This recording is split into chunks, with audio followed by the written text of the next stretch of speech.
Alright, let's look into sharing audio files with Android. And we're going to be using FileProvider for this one.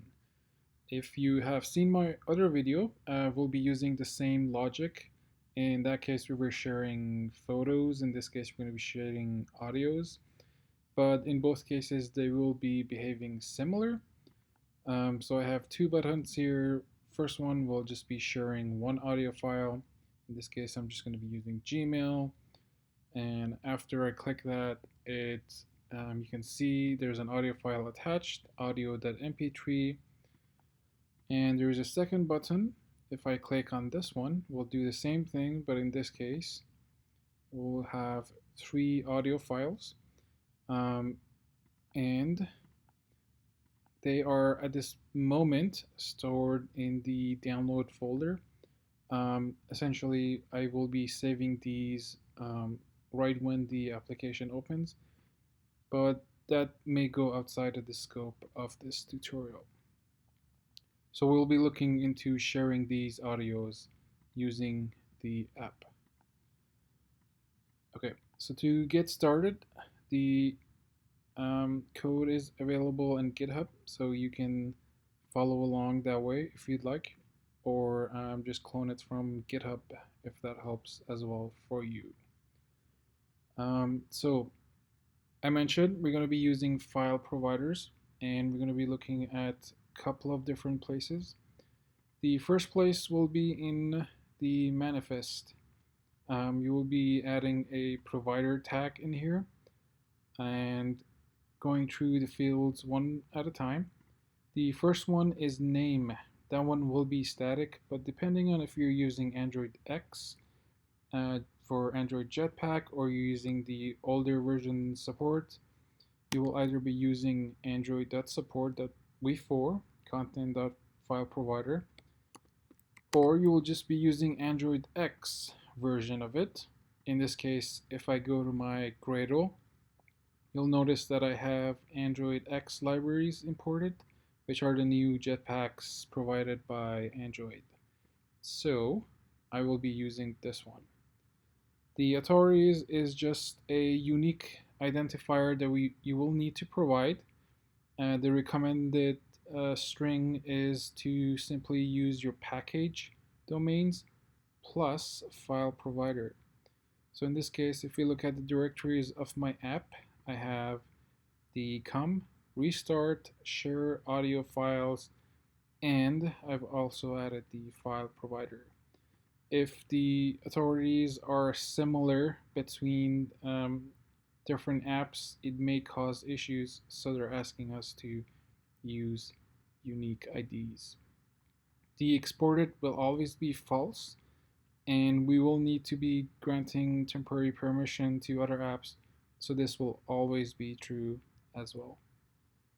In the metadata as well, we will be providing the file paths, which I will go into later, but the name will stay the same under metadata. And now let's look into the resource and what that presents. This will be the second part for implementing file providers. Depending on where your files are stored, you will need to determine what path you will be using. If we look back at our main code project and where I was storing the audio files, you'll notice that I'm using external storage. Therefore, for my project, I will have to use external path. There is multiple different options available. If you look through the documentations provided, there will also be files path, which represents the directories of your app's internal storage. So essentially, if you have files within that directory of your own app, you will have to use files path. I am using external storage, so this is not static, and you will have to figure this one out. There is two other choices as well. There will be cache path and the external path, as I mentioned. The second part of it is the name. You will not have to worry about this one. This one can be anything you would like it to be. But the second part that we will need to look into is path. And path will just depend on the directory that we will would like to give access to other apps so they can access your file. And in this case, an example is given where they would only want to share the images, but they might not actually want the audios to be shared. If you want all of your directories to be shared, then you can simply replace it with a dot. And also might be a good lazy option if you don't want to figure out the exact directories. Now, after the manifest and the file paths provided, we will need to share the applications share the files through the code itself.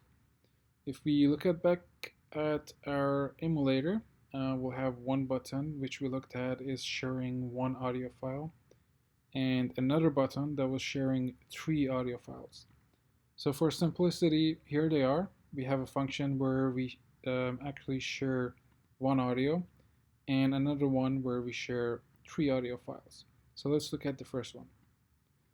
To be able to share any file in Android, we need to use this specific static method provided by the FileProvider class, and it needs to be the get URI for file, which will return us the URI that we need to be able to share. I know that there is other methods such as URI.parse, which will also return a URI. It may not, and I believe will not work, so we'll have to use this one in specific.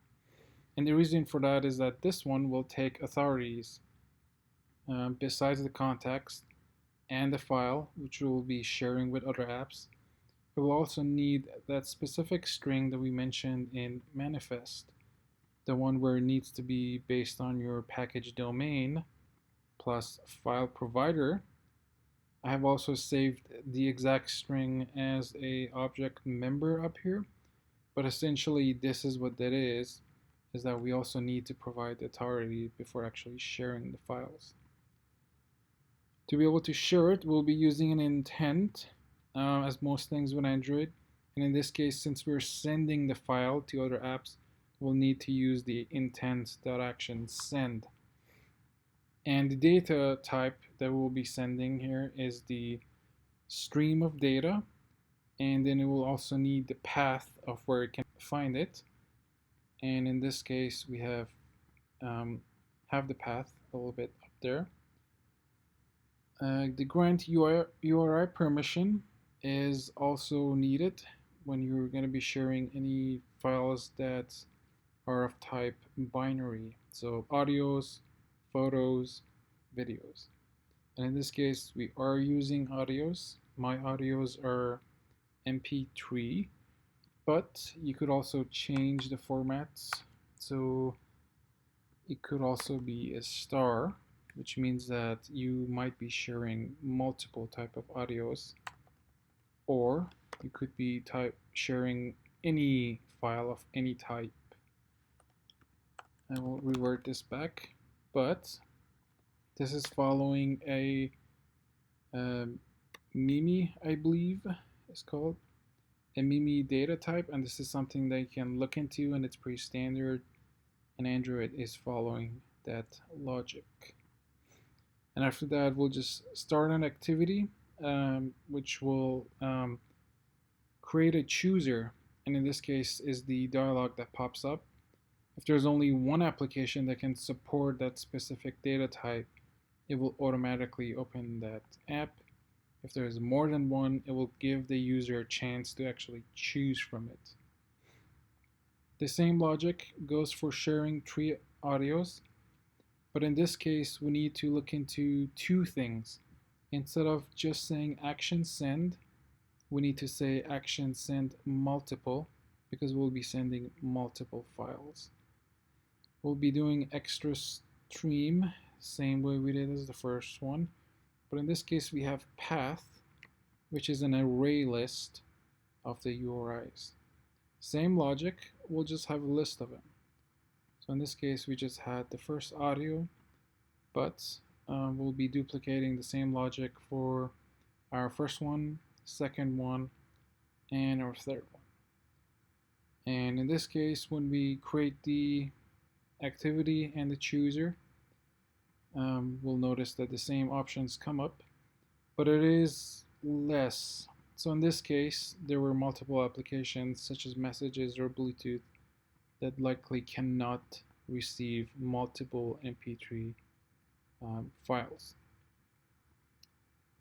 So hopefully that was helpful. I will create a tutorial on how to actually receive the data from the other side as well. And if you found this helpful, please subscribe.